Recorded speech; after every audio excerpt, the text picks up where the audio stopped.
الأكراد كانوا موجودين في منطقة الشام، خاصة في سوريا ولبنان والأردن، عبر فترات تاريخية مختلفة، لكن تواجدهم كان أكثر تركيزا في مناطق محددة، وخصوصا شمال سوريا وجنوب تركيا.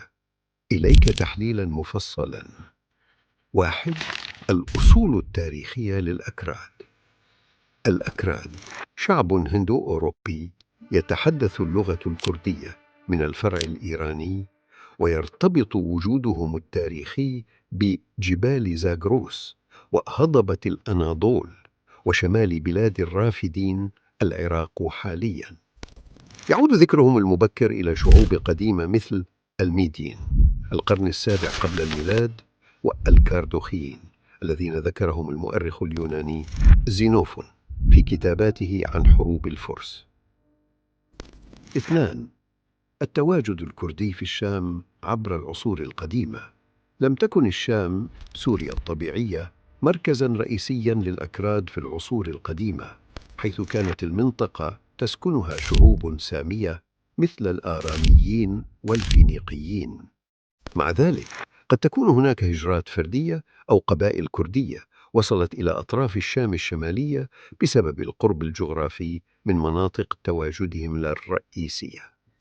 في العصر الإسلامي الوسيط، خلال الفتوحات الإسلامية، شاركت قبائل كردية في الجيوش الإسلامية التي فتحت الشام، لكنهم لم يشكلوا مجتمعات كبيرة هناك.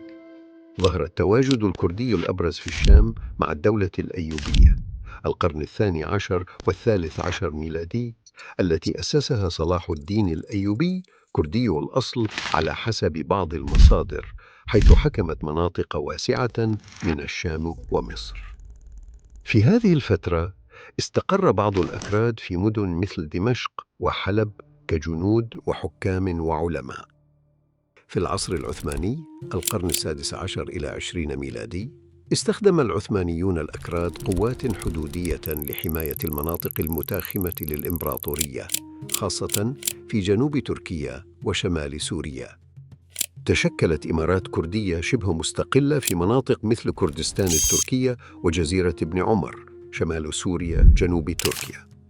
في القرن التاسع عشر بدأ توطين قبائل كردية في شمال سوريا مثل منطقة عين العرب كوباني من قبل العثمانيين لمواجهة القبائل العربية والبدو. في القرن العشرين، بعد اتفاقية سايكس بيكو عام 1916 وانهيار الدولة العثمانية، تقسمت المناطق الكردية بين تركيا وسوريا والعراق. في سوريا تشكلت تجمعات كردية رئيسية في محافظة الحسكة شمال شرق سوريا، ومنطقة عفرين شمال غرب سوريا، وفي دمشق وحلب كنتيجة لهجرات داخلية. هل الأكراد من السكان الأصليين للشام؟ من الناحية التاريخية، الأكراد ليسوا من السكان الأصليين للشام بالمعنى الضيق، الذين يعرفون عادة بالشعوب السامية القديمة كالكنعانيين والآراميين، لكنهم من السكان القدامى في المناطق المجاورة للشام جنوب تركيا وشمال العراق. من الناحية السياسية الحديثة، يعتبر الأكراد في سوريا مجموعة عرقية ذات وجود تاريخي طويل، خاصة منذ العهد العثماني. أسباب الخلط حول وجودهم التاريخي في الشام: 1.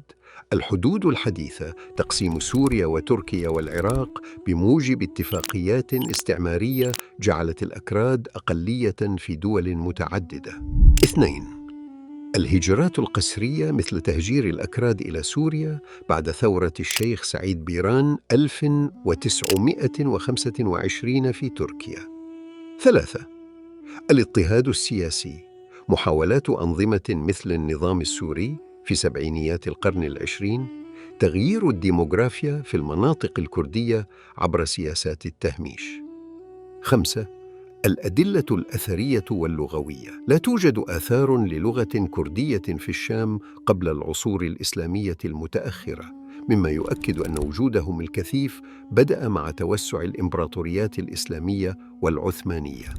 المسكوكات والمخطوطات، وثائق أيوبية في دمشق وحلب تذكر أسماء قادة وعلماء أكراد. الخلاصة: الأكراد كانوا موجودين في أطراف الشام الشمالية منذ العصور الوسطى، لكن وجودهم الواسع في سوريا تحديداً يعود بشكل رئيسي إلى سياسات التوطين العثمانية. الهجرات القسرية في القرن العشرين. هم ليسوا من السكان الأصليين للشام بالمعنى التاريخي العميق، لكنهم أصبحوا جزءاً من النسيج الاجتماعي السوري منذ قرون.